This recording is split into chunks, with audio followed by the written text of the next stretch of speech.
الحمد لله وكفى وسلام على حبيبه المصطفى أما بعد فأعوذ بالله من الشيطان الرجيم بسم الله الرحمن الرحيم ومن أظلم ممن منع مساجد الله أن يذكر فيها اسمه وسعى في خرابها صدق الله مولانا العظیم۔ بارگاہ رسالت میں آپ صلی اللہ علیہ وسلم میں درود پاک کا ہدیہ پیش کریں۔ اللہم صلی علی سیدنا و مولانا محمد معدن الجود والکرم وآلہ واصحابہ الکرام وابنہ الکریم وبارک وسلم صلاة دائمة سرمدا ابدا۔ اللہ عز و جل قرآن عظیم میں ارشاد فرماتا ہے، اس سے بڑا ظالم کون جو اللہ کی مسجدوں میں اللہ کا ذکر کرنے سے روکتا ہے، وہ سب سے بڑا ظالم ہے۔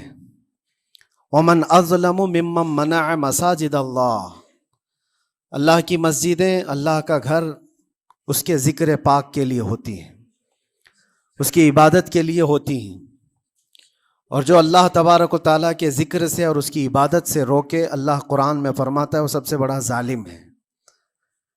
میرے عزیزو، تاریخ اگر دیکھتے ہیں ہم تو ہر زمانے میں معرکہ حق و باطل ہوتا رہا ہے۔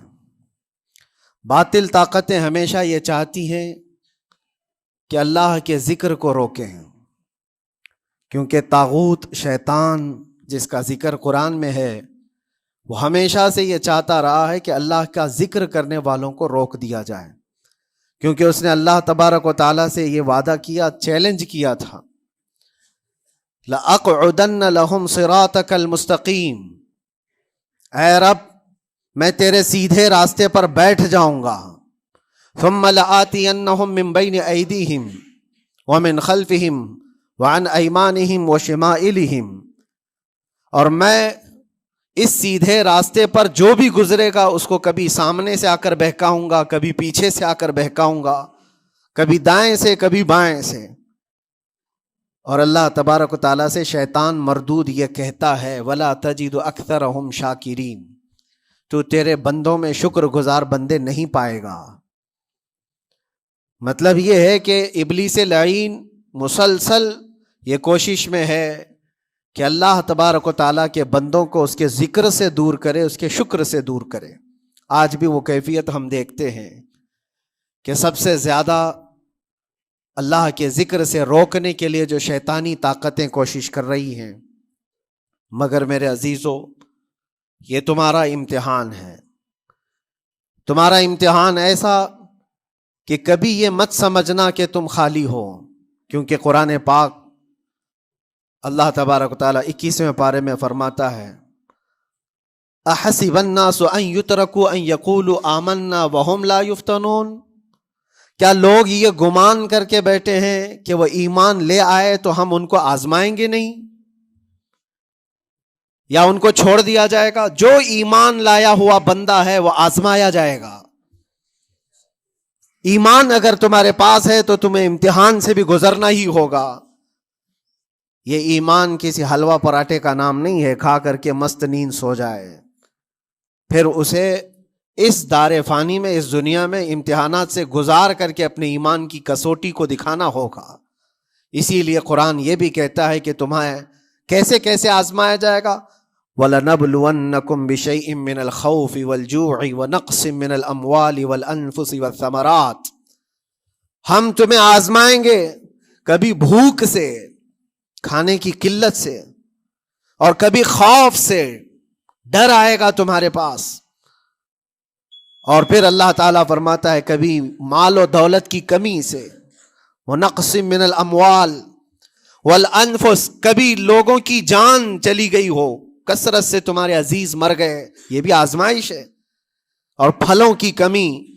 اللہ تعالیٰ فرماتا ہے یہ 5 چیزیں ہیں جو تمہاری زندگی میں آئیں گی اور تمہیں آزمایا جائے گا، اور ان کمیوں کے وقت تمہارا ایمان دیکھا جائے گا، تم کیا کہتے ہو۔ اور اللہ تعالیٰ فرماتا ہے جب کبھی تمہیں بھوک سے آزمایا جائے، خوف سے، ڈر سے آزمایا جائے، اور مال کی کمی سے آزمایا جائے، امتحان لیا جائے، تو اس وقت جو بندہ یہ کہتا ہے، اللہ فرماتا ہے انا للہ و انا الیہ راجعون۔ اللہ تعالیٰ فرماتا ہے ان لوگوں کو یہ بشارت ہے، ان صبر کرنے والوں کو یہ بشارت ہے کہ جب ان پر مصیبت آتی ہے تو یہ کہتے ہیں ہم اللہ ہی کے ہیں اور اللہ ہی کی طرف لوٹنے والے ہیں۔ یہ مصیبت کے وقت یہ جو 5 چیزوں سے آزمایا گیا ہے، ان آزمائش کے دور پر جو بندہ اللہ تبارک و تعالیٰ کی اس عطا پر راضی رہتا ہے وہ صبر کے ساتھ نکل گیا ہے۔ آج کے دور میں بھی میرے عزیزو بے شمار جانیں ہماری درمیان سے جا رہی ہیں۔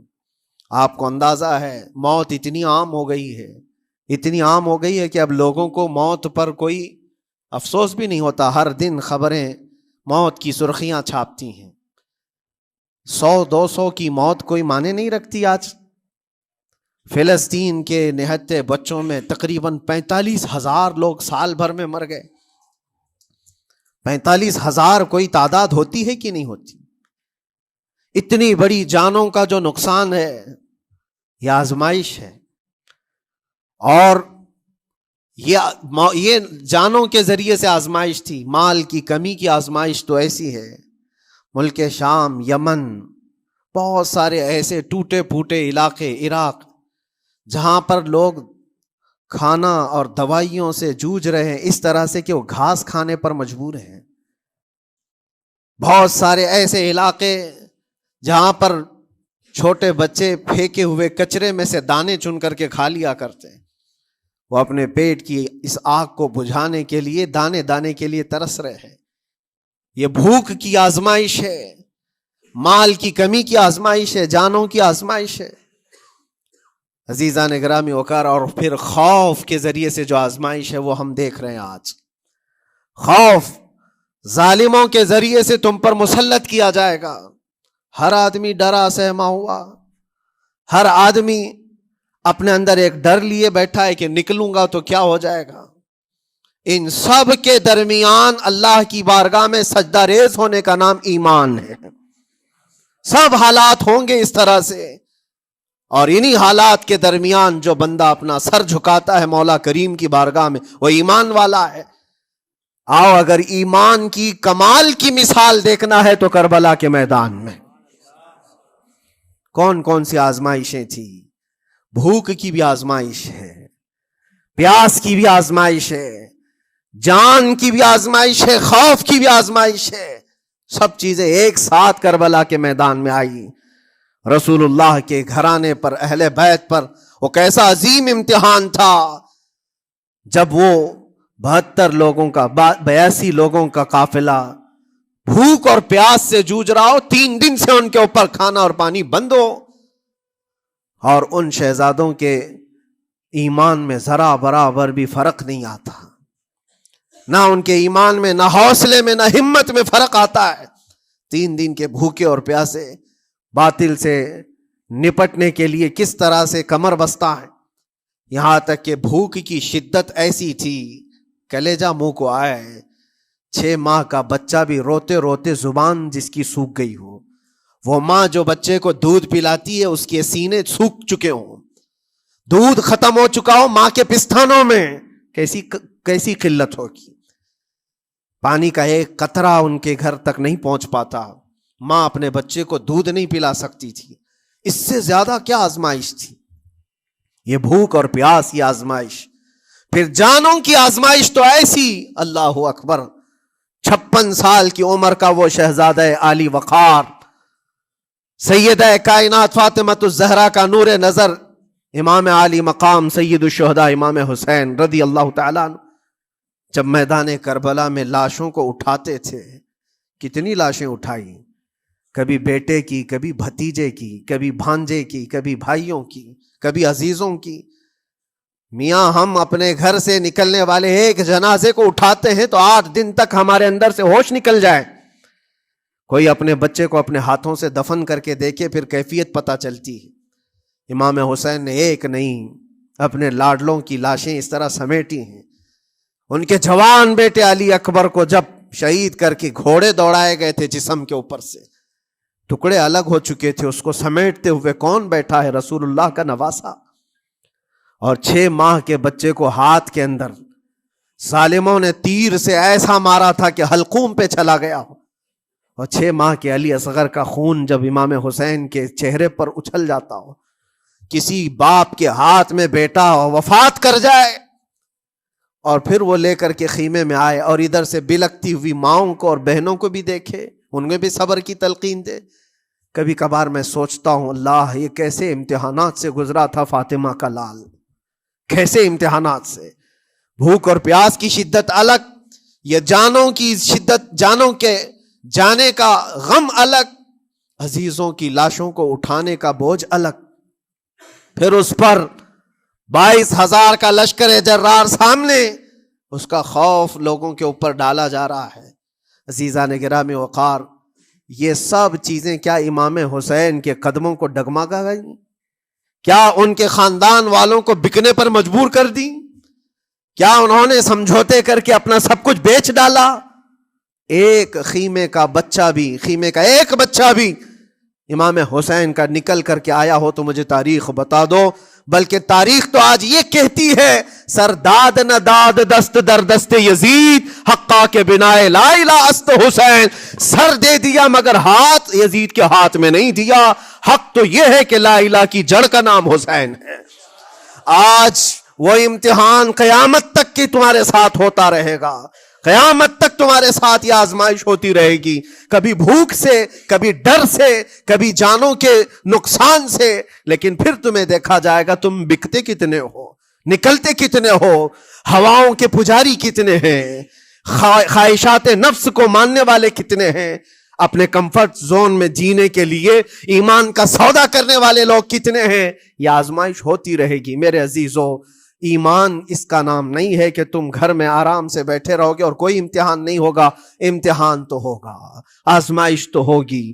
آج جو بھی حالات ہیں اس پر میں یہی کہوں گا، ایک بات ہو سکتا ہے کروڑوں مسلمانوں کے دلوں میں آج یہ نروس پن آئے، اتنے برے حالات ہوتے ہیں، اللہ ہمارے ساتھ ہے یا نہیں؟ اللہ ہمارے ساتھ ہے یا نہیں؟ ایمان ہمارا صحیح ہے یا نہیں؟ اسلام صحیح ہے یا نہیں؟ یہ شک بھی شیطان تمہارے دل میں ڈالتا ہے. کبھی تمہارے اوپر مصیبتوں کے پہاڑ ٹوٹ جائیں تو شک ڈالتا ہے شیطان تاکہ تمہارا ایمان ڈگمگا جائے. میرے عزیزو، مسلمان ہونے کا مطلب یہ نہیں ہے کہ تم صرف محلات میں جیو گے اور تخت و تاج کے مالک ہی رہو گے، ایسا نہیں ہے. ایمان والوں کو احد میں 70 جانیں بھی دینی پڑی ہے. بدر میں ان کے ساتھ جو معاملات ہوئے ہیں، فتح اگرچہ بدر میں ہوئی لیکن جنگ احد کا اگر منظر دیکھو گے، اللہ اکبر. وہ رسول پاک صلی اللہ تعالی علیہ وسلم کے شہدائی صحابہ جب احد کے میدان میں کھڑے تھے، 70 صحابہ کی ایسے جانیں گئی ہیں. اگر میں تفصیل بتاؤں تو بہت لمبا وقت ہوگا. ایک صحابی ہیں حضرت انس بن نزیر، پورے جسم میں ایک انگلی کے علاوہ کچھ نہیں ملا، کچھ نہیں ملا. شہادت کی ایک انگلی سے ان کو پہچانا گیا. حضرت سعد بن ربیع، یہ ایسے صحابی ہیں جن کا پیٹ پورا پھاڑ دیا گیا تھا اور 12 نیزے مارے گئے تھے. وہ سید الشہداء امیر حمزہ بھی تو اسی احد کے میدان میں شہید ہوئے، جن کو بھالے سے مارا گیا اور چیر کر کے ان کا کلیجہ چبایا گیا تھا. عبداللہ بن جہش اسی میدان میں انتقال کیے ہیں، جن کے جسم کے 80 ٹکڑے کر دیے گئے تھے اور ہر ٹکڑے کا ہار بنا کر ظالموں نے پہنا تھا، ہار بنا لیا تھا جسموں کے. یہ سارے منظر احد کے میدان میں ہوئے. اور کون سے ایمان والے؟ وہ رسول اللہ کی اقتداء میں نماز پڑھنے والے، حضور پاک کے چہرے انور کو دیکھنے والے. جب ان کے ساتھ یہ آزمائشیں ہو سکتی ہیں تو ہم کون سی گاجر مولی ہیں؟ ہمارے ساتھ بھی آزمائشیں ہوں گی. جس کا جیسا ایمان ہوگا ویسا وہ امتحان بھی دے گا، اسی امتحان سے وہ گزارا جائے گا. مگر میں آج کروڑوں مسلمانوں کے دلوں کے بارے میں یہ بات کہنا چاہتا ہوں کہ اگر نروس پن ہے کہ یہ حالات ایسے کیوں ہیں، حالات ہر زمانے میں ہوتے رہیں گے. ستیزہ کار رہا ہے ازل سے تا امروز، شرار ابو لہبی سے چراغ مصطفی. ہماری تاریخ ہے، یہ تاریخ ہے میرے عزیزو. اللہ تعالیٰ قرآن میں فرماتا ہے تِلْكَ الْأَيَّامُ نُدَاوِلُهَا بَيْنَ النَّاسِ. یہ دن ہیں جو ہم لوگوں کے درمیان پلٹتے رہتے ہیں. کبھی تم بادشاہ بنو گے، کبھی فقیر بن جاؤ گے. اور آج جو تخت پر ہیں ہو سکتا ہے وہ کل ڈگر ڈگر گھوم رہے ہوں. آج جن کو طاقت کا نشہ ہے ہو سکتا ہے وہ بھیک مانگنے پر بھی مجبور ہو جائے. لیکن ایک بات یاد رکھنا، نروس پن اپنے دل میں آنے نہ پائے. ان حالات سے دیکھ کر کے گھبرا نہ جانا. ایمان تمہارا سچا ہے، اللہ کل بھی تمہارے ساتھ، آج بھی تمہارے ساتھ. بس تمہاری عبادت میں فرق آنے نہ پائے، تمہارے سجدوں میں کمی ہونے نہ پائے، تمہارے ایمان میں تزلزل آنے نہ پائے. اللہ ایک ہے تو ایک ہے، اللہ سچا ہے تو سچا ہے. میں نے اللہ کو نہیں دیکھا لیکن اللہ پر ایمان ضرور ہے. یہ یقین اور یہ عقیدہ تمہارا مضبوط رہے. ہاں ہمیں معلوم ہے، کچھ لوگ ہم سے پوچھتے بھی ہیں، اللہ تبارک و تعالیٰ پوری کائنات کا مالک جس نے ہر چیز پیدا کیا اور اس کی عبادت کرنے والے ہو آپ، لیکن پھر اسی اللہ رب العزت کی یہ مسجدیں کیوں ڈھائی گئی؟ کیوں مسجدوں کو ختم کیا جا رہا ہے؟ اللہ کے ذکر کو روکنے کے لیے طاقتیں پوری مسجدوں کو ڈھانے کی کیوں بات کرتی ہیں؟ پھر اللہ کچھ کیوں نہیں فرماتا؟ میرے عزیزو، یہ کائنات ہے جس کو اللہ نے اسباب پر بنا کر بھیجا ہے اور تمہیں عمل کے لیے بھیجا گیا ہے. تمہارا عمل دیکھنا ہے، تم کتنے پابند ہو، تم کتنے اپنی حفاظت کرتے ہو، تمہارے ایمان کی، تمہاری عبادتوں کی، تمہاری مسجدوں کی. تم مسجدیں خالی کر کے گھوم رہے ہو، فجر کی نماز میں اپنے گھروں پر سوئے ہو اور پھر اللہ کے گھروں کی حفاظت کی بات کر رہے ہو کہ مسجدیں ڈھائی جا رہی ہیں، مسجدوں پر آکرمن ہوتا ہے. یہ ساری باتیں کیوں؟ تم جب ان صفوں کو خالی کر دو گے، یہ مسجدیں چیخ چیخ کر پکارتی ہیں اللہ کی بارگاہ میں. پل بھر میں بنا لی، شب بھر میں بنا لی مسجد تو ایمان کی حرارت والوں نے. من اپنا پرانا پاپی تھا، بچپن سے نمازی بن نہ سکے. مسجدیں بڑی بڑی شاندار بنا لینا اور اس کو آباد نہ کرنا، یہ بھی تو ظلم ہے.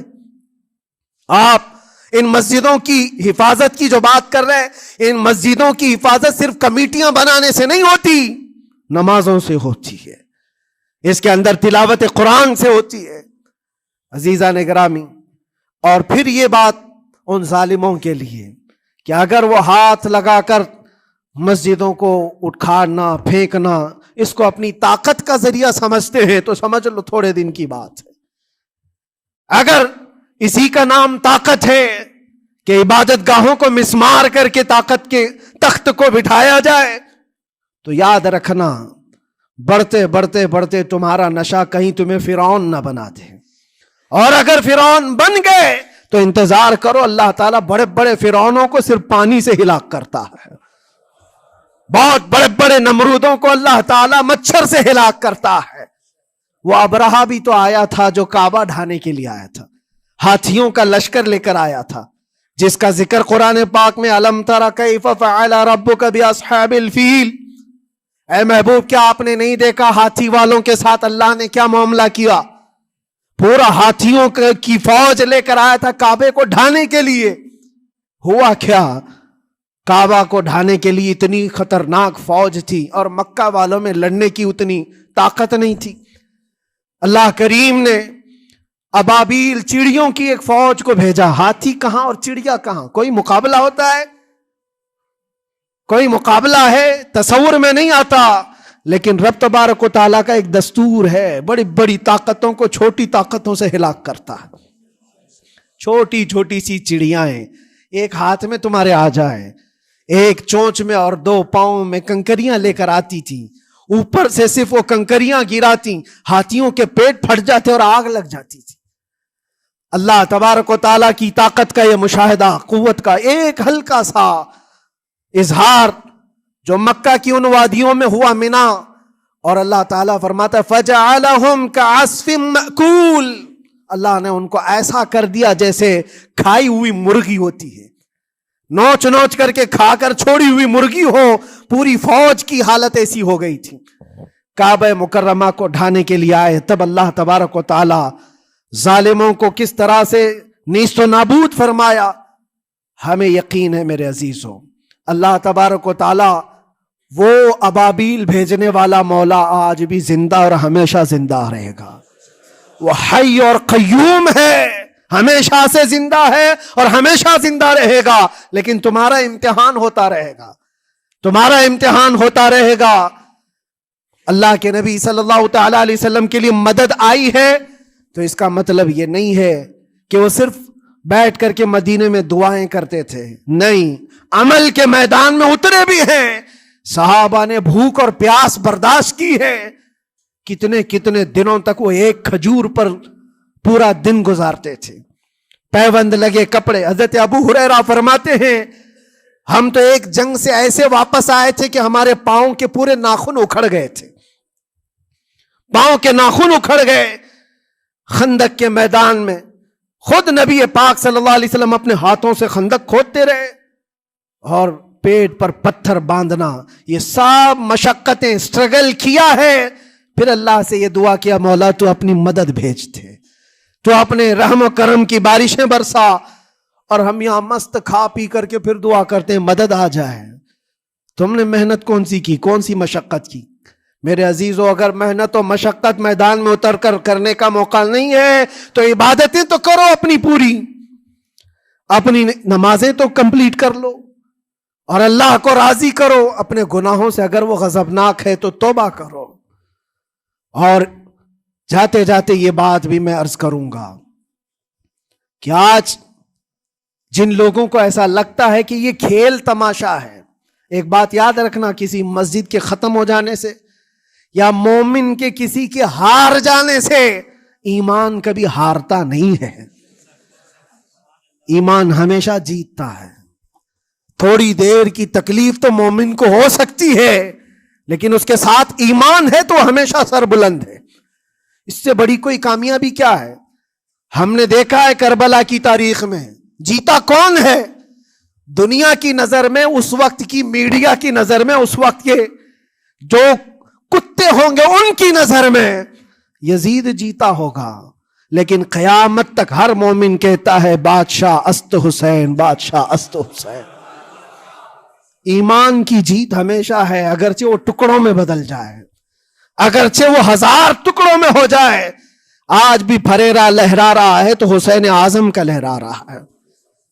اسی لیے یاد رکھو، صرف تخت پہ چڑھ کر بیٹھنے کا نام جیت نہیں ہے۔ ابھی الیکشن بھی گزرا، کچھ لوگ نروس ہوں گے کہ ہم ہار گئے۔ اگر وہ ایمان والے ہیں، سچے ایمان والے ہیں، تو انہیں یاد رکھنا چاہیے جیت اور ہار صرف تخت حاصل کرنے کا نام نہیں ہے، دلوں پر حکومت کرنے کا نام جیت ہے۔ اور آج 800 سال گزر گئے، ہند الولی سلطان الاولیاء غریب نواز کی حکومت ہم سب پر قائم ہے۔ کس بات کی حکومت ہے یہ دلوں کی حکومت ہے۔ اور وہاں جو ہاتھ لگانے کی کوشش کر رہا ہے وہ اپنے ہاتھوں کو بچا لے، آگ تمہارا انتظار کر رہی ہے، آگ تمہارا انتظار کر رہی ہے۔ اس لیے کہ اللہ فرماتا من عادی لی ولیا فقد آذنتہ بالحرب، جس نے میرے ولی سے دشمنی کی میں اس کو اپنے ساتھ جنگ کا اعلان کرتا ہوں۔ اور اب تعالیٰ سے جنگ کرنے کے لیے تیار ہو؟ اللہ کے ولی سے مقابلہ کرنا چاہتے ہو؟ اللہ کے ولی کو چھونا چاہتے ہو؟ رب تعالیٰ فرماتا ہے جو اللہ کے ولی سے دشمنی کرتا ہے اسے میں اپنے ساتھ جنگ کا اعلان کرتا ہوں۔ ہے کسی کی ہمت و طاقت اللہ سے جنگ کرنے کی؟ تو جو یہ چاہتے ہیں کیڑے مکڑوں کی موت مرو گے، اس سے بھی خطرناک ذلیل ہو کر مر جاؤ گے۔ اجمیر معلیٰ یہ صرف اور صرف ایک دھرتی کا نام نہیں ہے، اللہ کے ولی کی آباد کی ہوئی مقدس زمین ہے۔ اور ہم سنیوں کی آستھا ایسے ہے، امام اہل سنت فاضل بریلوی اعلیٰ حضرت فرماتے ہیں دنیا بھر میں جہاں دعائیں قبول ہوتی ہیں ان جگہوں میں سے ایک جگہ کا نام اجمیر معلیٰ ہے، جہاں اللہ تعالیٰ دعائیں قبول فرماتا ہے۔ ہم اپنی آستھا ہی نہیں رکھتے میرے عزیزو، اپنی جان بھی حاضر ہے غریب نواز کے قدموں کے لیے۔ اس لیے میں کہنا چاہتا ہوں سرکار غریب نواز رضی اللہ تعالیٰ عنہ کے رکشک، یہ لوگ اگر یہ سمجھتے ہیں کہ مسلمان بکھر گئے ہیں، ٹوٹے ہیں، بکھرے ہیں، ان کے پاس کوئی طاقت نہیں، کوئی سیاست نہیں، اور ہم جس کو چاہیں آکرمن کر کے ختم کر دیں، ہو سکتا ہے ہم سب کو مار ڈالو تمہاری طاقت کے ذریعے، لیکن وہ غریب نواز ہے۔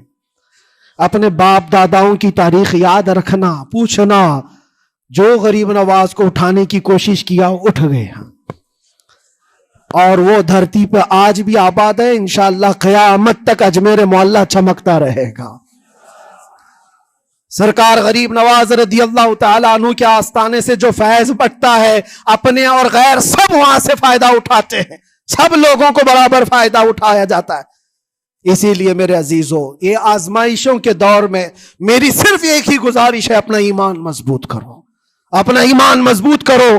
جیسی بھی مصیبتیں آئیں، طاقتیں آئیں، تمہارا سجدے سے سر دور نہ ہونے پائے، اللہ سے غفلت ہونے نہ پائے، تمہارے ذکر و اذکار میں کمی ہونے نہ پائے، مسجدوں سے دور بھاگنے کی کوشش نہ کرو، واپس آ جاؤ، اللہ کی رحمت قریب ہے۔ قرآن میں اللہ فرماتا ہے الا ان نصر اللہ قریب، آگاہ ہو جاؤ، بے شک اللہ کی مدد بہت قریب ہے۔ وآخر دعوانا الحمد للہ رب العالمین۔